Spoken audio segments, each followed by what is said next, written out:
tinka tik jaunimui, dažniausiai apdaro šunis. Vansi, tinka tik meniniams, oi, atsiprašau, ir sportininkams. Jeigu jums yra 18 metų, nenešiokite jų. Paskutiniai yra laideliai. Juos pagražina katės ir jie drimba nuo kojų.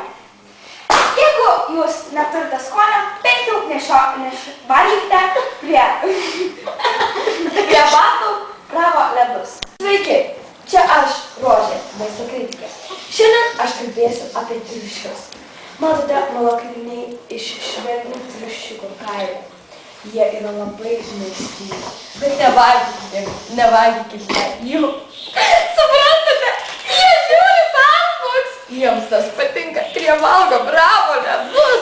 Būkim vegetarai! Aha, ir jeigu jūs jau šaudysite, mes neturėsime žalumų.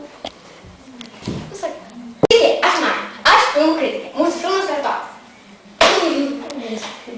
Ar neatsibodo tai? Oi, tai. Čia baltas su juodu ir juodas su juodu. Koks skirtumas? Ir subinė ir galva. Koks skirtumas? Ir fui, fe. Jūs geriau žiūrėkite stambus ir valgykite Bravo. Sveiki, su jumis aš, Perla, pasaulio kritikė. Britney išprotėjo. Peris susirado imų BFF. Bet visa tai yra šlamštas palyginimas su Bravo ledais. Na ir dar sandbox. Taip. Su jumis buvo kritikė.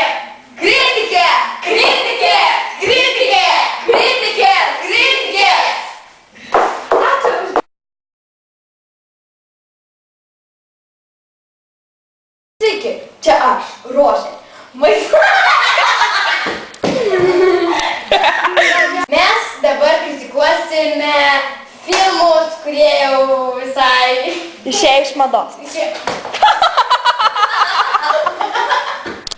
Aš kritikuosiu filmus. Taigi, mūsų pirmas filmas yra filmus